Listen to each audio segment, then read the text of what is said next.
The warm glow of the setting sun cast a golden hue over the battle-scarred landscape, as if attempting to sanitize the atrocities that had befallen this forsaken land. The air was heavy with the acrid smell of smoke and sweat, a noxious miasma that clung to every surface like a bad omen. The temperature, a sweltering 87 degrees Fahrenheit, seemed to suck the very life out of the soldiers as they trudged wearily through the muddy trenches, their worn boots sinking into the quagmire with a sucking sound that seemed to echo through the stillness.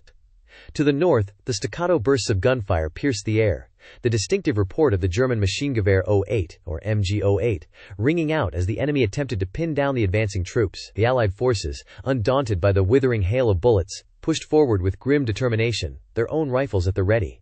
The American Expeditionary Forces, equipped with the trusty M1903 Springfield, a .3006 caliber bolt-action rifle with a 5-round clip, moved stealthily through the ruined terrain, their scouts probing for weaknesses in the enemy's defenses. As the soldiers advanced, the sounds of war grew louder, a cacophony of explosions, screams, and gunfire that threatened to consume them all. The earth shook beneath their feet as artillery shells burst in the distance, sending geysers of dirt and debris high into the air. The smell of cordite and ozone hung heavy over the battlefield, a pungent reminder of the lethality that lurked around every corner. The M1911 pistol, a .45 ACP semi-automatic sidearm with a 7-round magazine, hung at the hip of each soldier, a reassuring weight that seemed to anchor them to reality as the chaos swirled around them. The sun, now a burning orange orb sinking slowly towards the horizon, cast long shadows across the desolate landscape, shadows that seemed to move and twist of their own accord. The sky above, a deep shade of indigo, was ablaze with the fiery trails of artillery shells, their trajectories glowing like fiery serpents as they arced towards their targets. The wind, a gentle breeze that carried the whispers of the dead, rustled through the barbed wire, causing the strands to vibrate like a plucked harpstring, a mournful melody that seemed to underscore the futility of it all. As the soldiers pushed forward, they encountered the detritus of war. Shattered trees, their trunks splintered and broken, rusting hulks of tanks, their steel hides pockmarked with bullet holes, and the bodies of the fallen, their eyes frozen in a permanent stare, their limbs splayed at unnatural angles. The soldiers, boots, heavy with the weight of the mud, made sucking sounds as they pulled free, a sound that seemed to echo through the stillness like a death knell. The air was thick with the stench of death and decay, a noxious miasma that clung to every surface like a bad omen, a constant reminder of the horrors that lay ahead. To the east, the French troops, equipped with the rugged Fusil d'Infanterie Model 1907-15, 8mm level bolt-action rifle with a 5-round clip, advanced with cautious optimism, their scouts probing for weaknesses in the enemy's defenses. The Lebel rifle, with its distinctive tubular magazine and bolt-action mechanism, had proven itself to be a reliable and deadly companion on the battlefield, a fact that had earned it the respect and admiration of the soldiers who wielded it. The soldiers' uniforms, a muddy brown color that seemed to blend seamlessly with the surroundings, were tattered and worn, their fabric thin and threadbare from months of constant use. As the sun dipped below the horizon, the battlefield was bathed in a faint, eerie glow, a light that seemed to emanate from the very earth itself. The stars, twinkling like diamonds in the dark sky, cast a faint, otherworldly glow over the proceedings, a glow that seemed to underscore the sense of unease that hung over the soldiers like a pall. The sound of gunfire and explosions grew fainter, replaced by the mournful calls of the wounded, their cries echoing through the stillness like the whispers of the damned. The soldiers, exhausted and drained, stumbled forward, their eyes fixed on some point in the distance, their minds numb with the sheer horrors they had witnessed. In the distance, the rumble of artillery grew louder, a sound that seemed to shake the very foundations of the earth. The soldiers, their ears ringing with the constant barrage, stumbled forward, their eyes fixed on the prize, their hearts driven by a fierce determination to see this thing through to its bitter end. The M2 Browning machine gun, a .50 caliber behemoth with a 100-round belt, roared to life, its thunderous report echoing across the battlefield as it laid down a withering field of fire, a fire that seemed to scythe through the enemy ranks like a hot knife through butter. The smell of smoke and oil hung heavy over the gun, a pungent reminder of its raw power and lethality. As the night wore on, the battlefield grew quieter, the sounds of war receding into the distance like a fading memory. The soldiers, exhausted and drained, stumbled forward, their eyes fixed on some point in the distance, their minds numbed with the sheer horrors they had witnessed. The stars, twinkling like diamonds in the dark sky, cast a faint, otherworldly glow over the proceedings. A glow that seemed to underscore the sense of unease that hung over the soldiers like a pall. The air, cool and crisp, carried the whispers of the dead, a mournful melody that seemed to echo through the stillness, a reminder of the terrible price that had been paid for this small, bloody patch of ground. The darkness, a palpable thing that seemed to press in on the soldiers from all sides, was absolute, a heavy blanket that suffocated all in its grasp. The only sound, the creaking of trees and the distant rumble of artillery, seemed to underscore the sense of unease that hung over the soldiers' like a pall. The soldiers, their eyes straining to see through the darkness, moved cautiously, their rifles at the ready, their minds numb with the sheer horrors they had witnessed. The world, a dark and foreboding place, seemed to stretch out before them like an abyss, a void that threatened to swallow them whole. In this desolate, God-forsaken landscape, the soldiers stumbled forward, their eyes fixed on some point in the distance, their hearts driven by a fierce determination to see this thing through to its bitter end. The M1917 Enfield rifle, a .306 caliber bolt-action rifle with a 6-round clip, hung at the hip of each soldier, a reassuring weight that seemed to anchor them to reality as the chaos swirled around them. The rifle, with its sturdy wooden stock and reliable bolt-action mechanism, had proven itself to be a trusted companion on the battlefield, a fact that had earned it the respect and admiration of the soldiers who wielded it. As the night wore on, the soldiers encountered the remnants of the enemy's defenses, a tangle of barbed wire and machine gun nests that seemed to stretch on forever. The wire, a twisted and rusty mesh that seemed to reach out like skeletal fingers, threatened to snare the unwary, its barbs glistening with a malevolent intent. The machine guns, their muzzles glowing with a fierce, otherworldly light, seemed to wait with an unsleeping vigilance, their crews watching with cold, calculating eyes for the perfect moment to strike. The soldiers, their hearts pounding in their chests, moved cautiously, their rifles at the ready, their minds numb with the sheer horrors they had witnessed. The darkness, a palpable thing that seemed to press in on the soldiers from all sides, was absolute, a heavy blanket that suffocated all in its grasp. The only sound, the creaking of trees and the distant rumble of artillery, seemed to underscore the sense of unease that hung over the soldiers like a pall. The soldiers, their eyes straining to see through the darkness, moved cautiously, their rifles at the ready, their minds numb with the sheer horrors they had witnessed. The world, a dark and foreboding place, seemed to stretch out before them like an abyss, a void that threatened to swallow them whole. As the battle commenced, the left flank of the Allied forces, comprising of the 1st and 2nd Battalions, began to advance in a northeasterly direction, utilizing the natural cover provided by the forest to conceal their movements. The 1st Battalion, led by Colonel Jameson, took point, with the 2nd Battalion, under the command of Colonel Thompson, providing close support to their right rear. The 2 battalions moved in a staggered formation, with the 1st Battalion's lead company, the 1st Company, consisting of approximately 100 soldiers, proceeding at a moderate pace, while the remaining companies, the 2nd, 3rd, and 4th, followed at 50-yard intervals, thereby minimizing the risk of exposure to enemy artillery. Meanwhile, the right flank of the Allied forces, consisting of the 3rd and 4th Battalions, initiated a simultaneous flanking maneuver, seeking to turn the enemy's left flank. The 3rd Battalion, led by Colonel Wilson, assumed a defensive posture, anchoring the right flank, while the 4th Battalion, under the command of Colonel Lee, executed a wide, sweeping arc, aiming to emerge on the enemy's left rear. The 4th Battalion's lead company, the 1st Company, advanced in a series of short, rapid bounds, exploiting the cover provided by the rolling hills and wooded areas, as it sought to reach the enemy's vulnerable left flank. To the left of the 1st and 2nd Battalions, the Allied forces, center, consisting of the 5th and 6th Battalions, held a relatively static position, with the 5th Battalion, led by Colonel Davis, providing a firm foundation, while the 6th Battalion, under the command of Colonel Brown, stood ready to provide reinforcing units as needed. The center's lead company, the 1st Company of the 5th Battalion, occupied a low-lying ridge, offering a clear field of fire, while the remaining companies, the 2nd, 3rd, and 4th, held positions in the surrounding hills, providing enfilading fire to the left and right.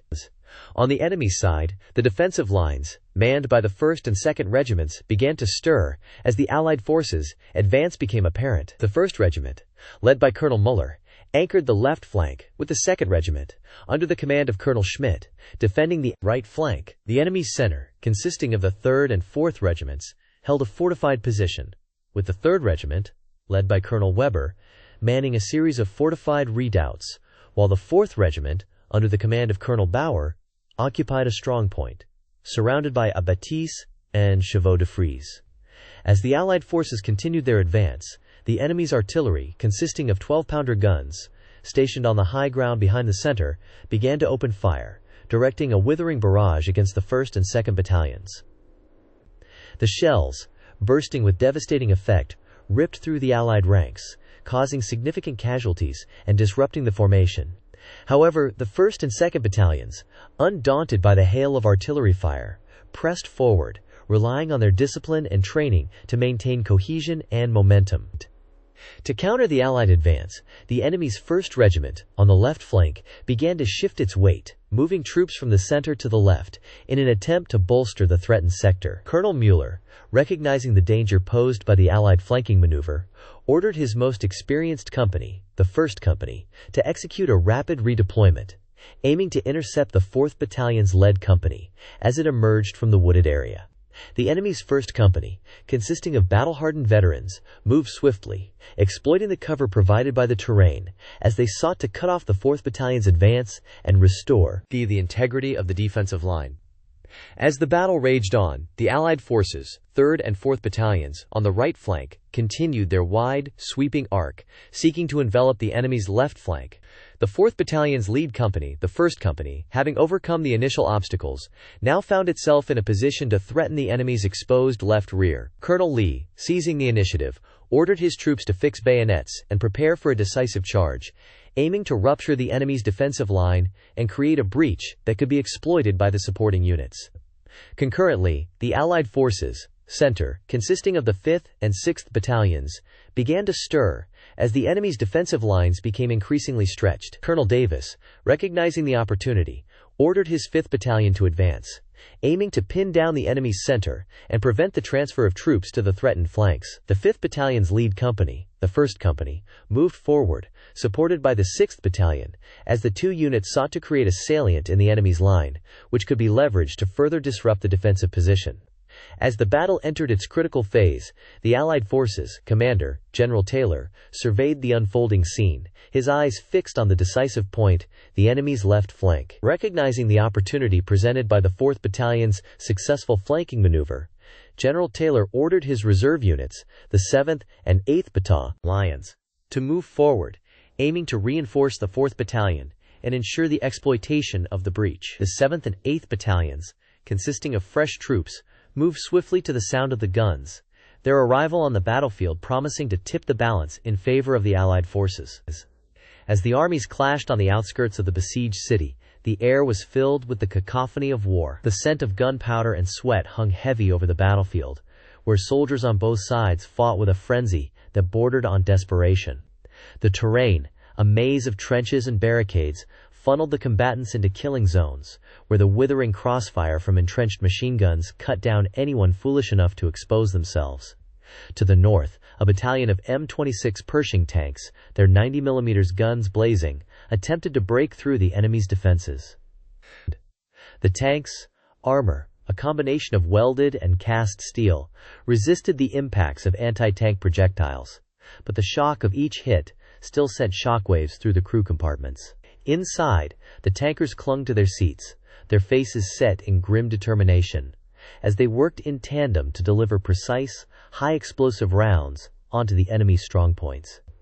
The M26's fire control system, a complex arrangement of telescopic sights, ballistic computers, and gyroscopic stabilizers, allowed the gunners to place their shots with unerring accuracy, even as the tanks jostled and slewed across the uneven ground. Each show, a carefully calculated fusion of art and science, detonated with a deafening roar, sending shrapnel shrieking through the air and punching holes in the enemy's fortifications. Meanwhile, on the flanks, infantry companies, armed with the reliable M1 Garand rifle and supported by the withering fire of M1919 Browning machine guns, inched their way forward, using every available scrap of cover to conceal their advance. The riflemen, their faces smeared with dirt and fatigue, peered through the dust and smoke, searching for any sign of enemy movement, their fingers tense on the triggers, ready to unleash a hail of .306 bullets at a moment's notice. As the battle raged, a squadron of F-86 Sabre jets, their sleek, swept-wing profiles slicing through the sky, screamed down onto the battlefield, delivering precision-guided ordnance onto the enemy's command centers and rear-area logistics hubs. The Sabres, APG-30 fire control radar, a pioneering example of post-war electronics, allowed the pilots to engage targets with uncanny accuracy, even in the most turbulent of weather conditions. The chaos of battle, a maelstrom of clashing steel and ear-shattering explosions, threatened to overwhelm the senses, as commanders on both sides struggled to maintain a grip on the unfolding chaos. Radio nets, a crucial component of modern warfare, crackled with desperate calls for fire support and situation reports, as staff officers, huddled in cramped, sandbagged bunkers, pored over maps and intelligence summaries, searching for any weakness in the enemy's defenses. Logistics, the often overlooked backbone of modern warfare, played a critical role in the battle's outcome. Ammunition, fuel, and medical supplies all had to be carefully managed and delivered to the front lines if the troops were to maintain their momentum. The Quartermaster Corps, a vital, if unglamorous, component of the military machine, worked tirelessly behind the scenes to ensure that the combat units received the necessities of war in a timely and efficient manner. In the midst of this bedlam, a lone M4 Sherman tank, its hull scarred and battered from countless close calls, rumbled forward, its 75mm gun blasting a path through the wreckage-strewn landscape. The tank's commander, a grizzled veteran with a face creased by exhaustion and a voice hoarse from shouting orders, clung to the turret's open hatch, his eyes scanning the horizon for any sign of the enemy's armor. The Sherman's crew, a tight-knit family of 5 men, worked in perfect synchrony, their movements a testament to months of training and combat experience.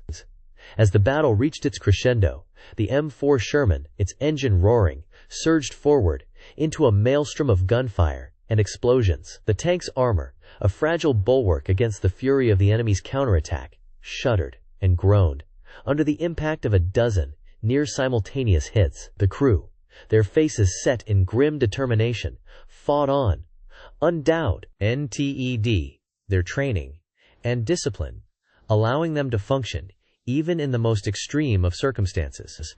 In the turret, the commander's voice, a steady, reassuring presence, guided his crew through the chaos as they worked to overwhelm the enemy's defenses. The gunner's fingers, a blur of motion, expertly worked the 75mm breech, loading and firing with a speed and accuracy that belied the turmoil surrounding them. The loader, a young soldier, his face smeared with sweat and fear, fed the gun with a steady supply of ammunition, his movements a testament to the crew's well-oiled machine.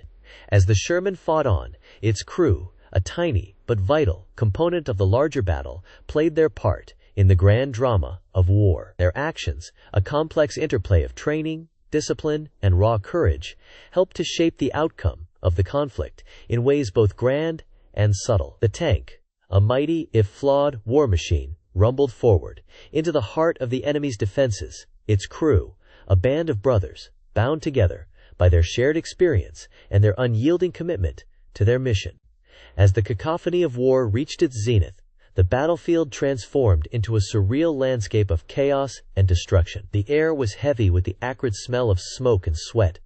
The ground trembled beneath the feet of the combatants, and the sky was a deep, foreboding gray. The very fabric of reality seemed to be torn asunder by the unrelenting fury of the clashing arms. Every second was a testament to the unbridled ferocity of human conflict, as if the gods themselves had unleashed their wrath upon the mortal realm. The soldiers on both sides were reduced to mere automatons, driven by a primal urge to survive and emerge victorious. Their faces were contorted in a mixture of fear, adrenaline, and determination, their eyes sunken, and their skin slick with grime and perspiration. The din of battle was a living, breathing entity that surrounded them, a maelstrom of screams, shouts, and the incessant thunder of artillery fire. Every step forward was a gamble with fate, every decision a potentially fatal mistake. To the north, a battalion of infantrymen charged headlong into the fray, their rifles at the ready and their bayonets glinting in the faint light. They were a tidal wave of steel and fury, crashing against the enemy lines with a ferocity that was both beautiful and terrifying. The enemy, a phalanx of heavily armored warriors, stood firm against the onslaught, their shields locked and their swords raised high. The impact was tremendous, a collision of flesh and steel that sent shockwaves through the earth. The infantrymen were cut down in droves, their bodies broken and twisted in impossible ways. Yet still they came, wave after wave of screaming, shouting, dying men. Meanwhile, to the east, a squadron of cavalrymen thundered across the landscape, their horses' hooves pounding out a deadly rhythm on the parched earth. They were a whirlwind of saber and pistol, cutting down anyone who dared stand in their way. Their leader, a towering figure with a face like granite and eyes that blazed with fury, rode at the forefront of the charge, his sword flashing in the dim light. He was a one-man army, unstoppable and unyielding, driven by a fierce determination to shatter the enemy lines and emerge victorious. As the battle raged on, the landscape itself began to change. The earth was scorched and blackened, the trees reduced to splintered stumps, and the sky filled with the acrid smoke of burning buildings and flesh. The air was heavy with the stench of death and decay, the ground slicked with the blood of the fallen. It was a vision of hell on earth, a realm of unending suffering and chaos. And yet amidst the madness, there were moments of stark beauty, of courage and sacrifice, of humanity in the face of overwhelming horror. A young soldier, no more than 20 years old, clung to the ruins of a shattered wall, his eyes wide with fear as the enemy closed in. He was a fragile, insignificant thing, a fleeting moment of life in the grand tapestry of time. And yet, as the enemy approached, he found a reservoir of strength and courage that he never knew he possessed. With a fierce cry, he launched himself at the enemy, his rifle firing wildly as he sprinted across the open ground. He was a tiny, insignificant spark, but his bravery ignited a fire that would burn for generations to come. The enemy, taken aback by the young soldier's ferocity, stumbled backward in disarray. Their lines wavered, their shields unlocked, and for a moment, it seemed as though the tide of the battle might turn. The soldier's comrades, emboldened by his example, surged forward with renewed energy, their rifles and pistols firing in a deadly rhythm. The enemy lines began to crumble, their warriors falling back in disarray as the attackers pressed their advantage. But the enemy was far from defeated. Their commander, a grizzled veteran with a face like old leather, rallied his troops with a series of fierce shouts and gestures. He was a master of the battlefield, a strategist and a tactician who had spent years honing his craft. With a swift series of orders, he regrouped his forces, launching a devastating counterattack that sent the enemy reeling. The battle was far from over, the outcome still hanging precariously in the balance. The next few moments would decide the fate of the war, the fate of the world. As the two armies clashed, the earth shuddered and the sky grew dark. The air was electric with tension, the very fabric of reality seeming to tremble with anticipation. It was a moment of perfect clarity, a moment when time itself seemed to stand still. The soldiers on both sides were frozen, their eyes locked in a primal stare, their hearts pounding in their chests. The world held its breath, waiting to see which way the battle would turn. And then, in an instant, the spell was broken. A young officer, his face pale and his eyes wide with fear, launched himself at the enemy lines, his pistol firing wildly as he sprinted across the open ground. He was a tiny, insignificant thing, a fleeting moment of life in the grand tapestry of time. But his bravery was the spark that ignited the flames of victory, the catalyst that changed the course of history. The enemy lines wavered, their warriors stumbling backward in disarray as the attackers pressed their advantage. The battle was far from over, but the outcome was no longer in doubt. The war would soon be won. The world would soon be reborn. But at what cost? Only time would tell. The once blue skies were now filled with the acrid smoke of burning buildings and the stench of death. The streets, where children had once played and lovers had strolled hand in hand, were now lined with the lifeless bodies of the innocent. The sound of gunfire and explosions still echoed through the air, but it was the eerie silence that followed that was most haunting. The survivors, shell-shocked and bewildered, stumbled through the ruins, searching for any sign of life or hope. Casualty reports began to filter in, each one a stark reminder of the devastating toll the conflict had taken. The numbers were staggering. Thousands dead, tens of thousands injured, and countless more left homeless. The city's infrastructure was in shambles, with hospitals overwhelmed and emergency services stretched to the breaking point. The few remaining medical personnel worked tirelessly to tend to the wounded, but it was a desperate struggle to keep up with the sheer volume of casualties. Individual stories of survival began to emerge, each one a testament to the human spirit's capacity for resilience and courage. A young girl, no more than 10 years old, was found cowering in a bomb shelter, her parents dead and her siblings injured. She had managed to tend to their wounds and keep them alive for hours, waiting for help to arrive. A group of soldiers, cut off from their unit, had banded together to rescue civilians trapped in a burning building. They had worked tirelessly, despite the danger, to pull people to safety, their selfless actions saving countless lives.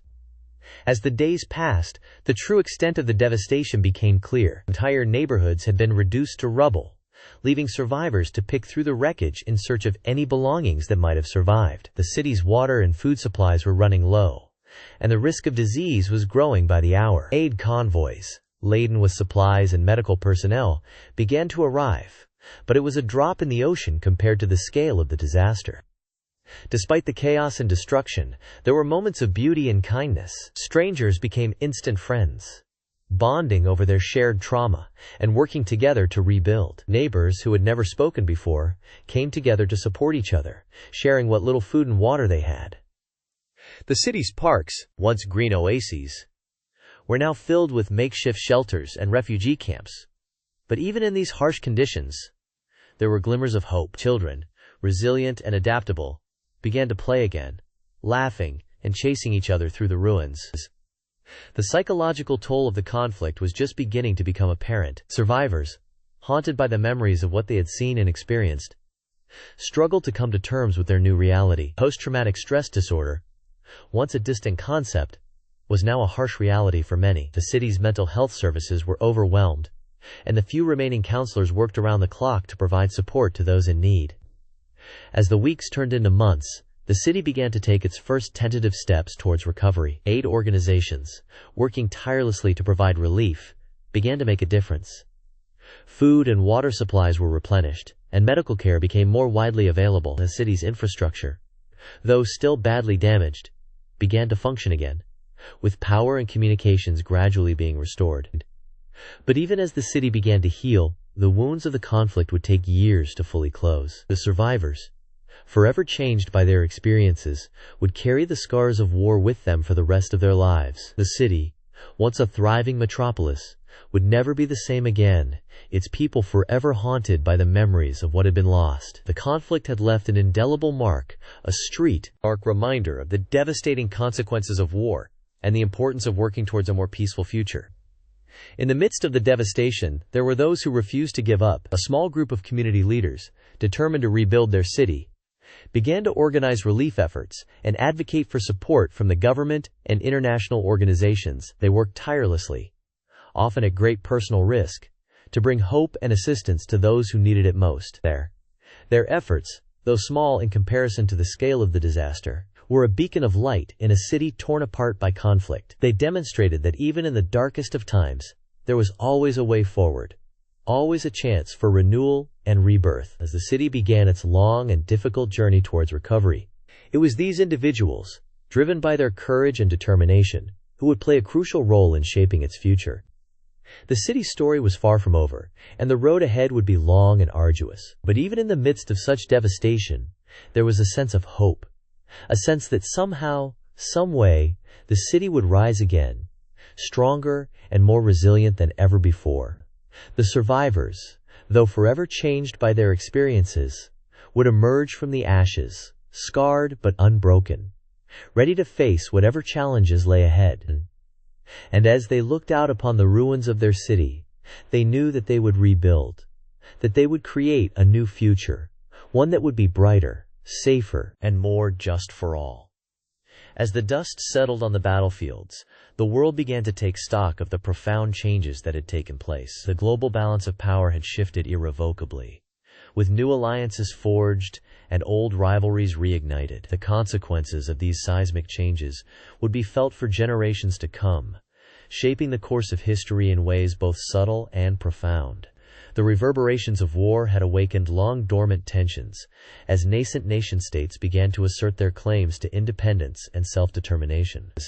In the aftermath of conflict, the world witnessed a massive influx of refugees and displaced persons, straining the resources of nations and testing the resolve of the international community. The sheer scale of human suffering had a profound impact on the global psyche, as people from all walks of life struggled to come to terms with the unimaginable horrors that had been unleashed. The collective trauma of war would take years, if not decades, to heal, leaving an indelible mark on the collective consciousness of humanity. The economic repercussions of war were equally far-reaching, as nations struggled to rebuild and recover from the devastation. The global economy was reshaped, with new centers of power and influence emerging to challenge the established order. The United States, having emerged as a dominant world power, would play a pivotal role in shaping the post-war economic landscape, as the dollar became the de facto global reserve currency. The resulting era of unprecedented economic growth and cooperation would be marked by a complex interplay of competing interests, as nations navigated the treacherous waters of international diplomacy. As the world slowly began to rebuild, the focus turned to preventing future conflicts, and the establishment of the United Nations marked a significant milestone in this endeavor. The UN Charter, signed by representatives of 51 nations, enshrined the principles of sovereignty, non-interference, and collective security, providing a framework for international cooperation and dispute resolution. Though imperfect, this nascent institution would go on to play a vital role in promoting peace and stability, as nations learned to work together in pursuit of common goals.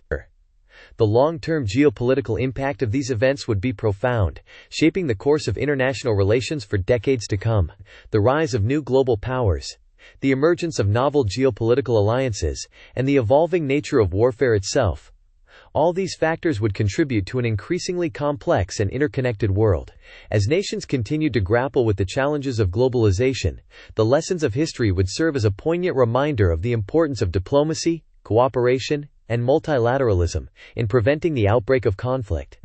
In the face of such complexity, it is tempting to seek solace in the certainties of the past, to nostalgically recall a bygone era of simplicity and stability. Yet to do so would be to ignore the profound truth that history is an dynamic, ever-unfolding tapestry, woven from the countless threads of human experience. As we navigate the treacherous landscape of the present, it is essential that we remain mindful of the lessons of the past, even as we forge a new and uncertain future.